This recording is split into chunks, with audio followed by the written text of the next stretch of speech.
Shoe Leather Faith. My name's Robert McMillan, and we're dealing with the issue of guiding your teen towards sexual clarity.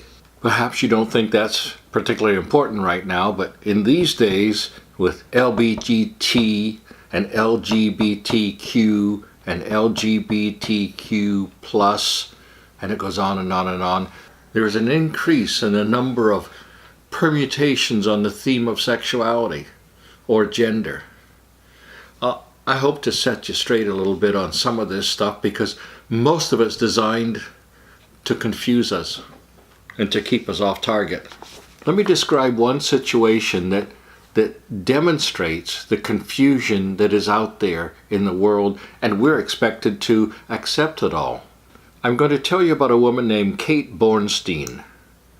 She is a man who underwent a sex change operation and lives with a person named Catherine who is undergoing a sex change operation to become a man.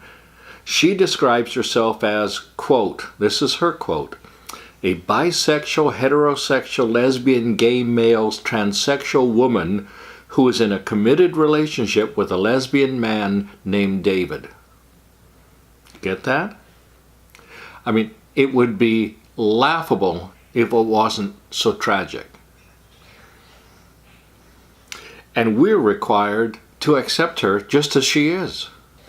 Let me clear up a couple of things. Let me talk about gender. Gender is strictly a grammatical term. Take that from somebody who studied grammar in graduate school.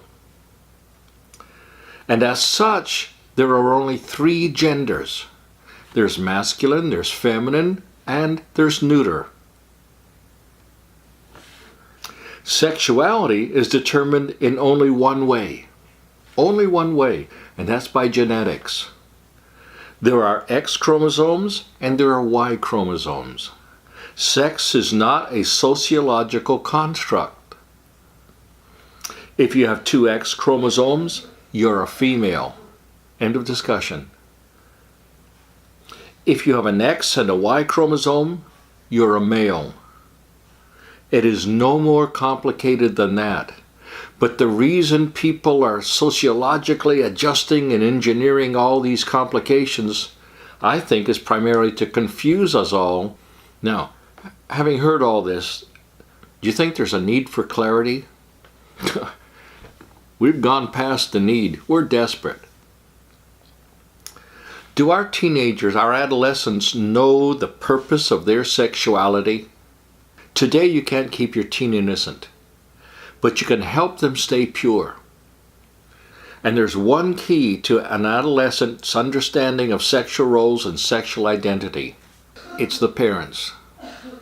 Primarily the father. He will set the tone. And remember, we're talking about sex, not gender. Gender is grammatical. Our teenagers are living and walking on a dangerous road. The general culture undermines all the biblical values that you as a Christian parent may have instilled in them. Imagine a society beset by divorce, one in which little boys with loving fathers in the home are a distinct minority. It reminds me of the verse in Psalm 12, verse 1, in which David says, "Help, Lord, for the godly man ceases, for the faithful disappear from among the sons of men." Those are the days we are living in now.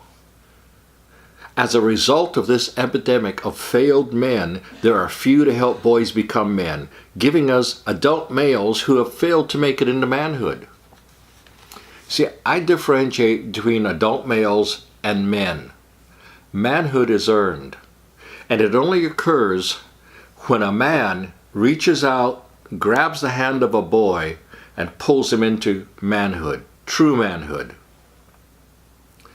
If there's no such help available for that boy, the best he can hope for is to become an adult male, which is a much lesser category than true manhood. Imagine further a society in which same-sex sex has attained a certain status. A general agreement that same-sex sex is not only good, but maybe even preferable to the old-fashioned kind. You think we're there? We're probably close. Now also, imagine a society in which there are absolutely no economic or social incentives for a man to marry and have children. One in which he can live a more affluent, more exciting life, free of responsibilities, no kids to feed or buy clothes for, no need for a home with a yard to take care of, no need to get saddled with a big mortgage that goes over 30 years. Are we in that kind of a society now? The peers of our adolescence identify the rejection of the gay lifestyle as an injustice on your part and on your teen's part if he takes up your position. It's injustice to that child's peers. And that's how it's being presented in our society. In Isaiah 5, verse 20 to 21, it says, "Woe to those who call evil good and good evil, who put darkness for light and light for darkness, who put bitter for sweet and sweet for bitter. Woe to those who are wise in their own eyes and prudent in their own sight." We're living in those days right now. And remember, your teens are still identifying who they are. Sexually, socially, intellectually. They must come to the place where they understand that they're a creation of God and that He has done all things well. In Psalm 139:14, the psalmist says, "I will praise you, for I'm fearfully and wonderfully made. Marvelous are your works, and that my soul knows very well." Now, here's King David saying, marvelous are your works, and he knows himself to be the pinnacle of those works. He's a creature created in the image of God. Theologians call it the imago Dei, the image of God. Our teens have to have that same attitude. We're the pinnacle of God's creation because we are the only creatures that were created in His image.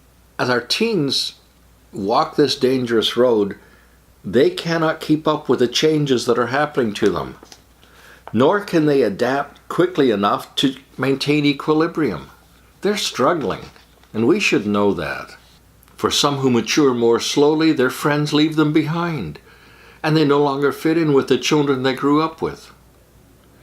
There is no guarantee that a child will mature physically at the same rate he matures emotionally or sexually or even intellectually. And all these things are progressing at their God-given rate. And those are not identical rates. Some children develop physically faster than they develop intellectually or socially or emotionally or psychologically, however you want to word it, and vice versa. So realize the dangerous road our children are traveling and understand that they need help to guide them to sexual clarity. Next time we're going to look at how the creation helps us describe what our kids are going through. And until then, I hope that you'll continue to watch and pay attention to what I'm saying. Comment down below if you have a question or a comment or some response to anything I've said. And if you would you subscribe to this channel and then click on the like button if you liked it? Hey, if you didn't like it, click on the like button. I'm not proud. Anyway, until the next time we get together, you keep praying for those kids, loving those kids, and I'll come back and I'll teach you some more from the Bible.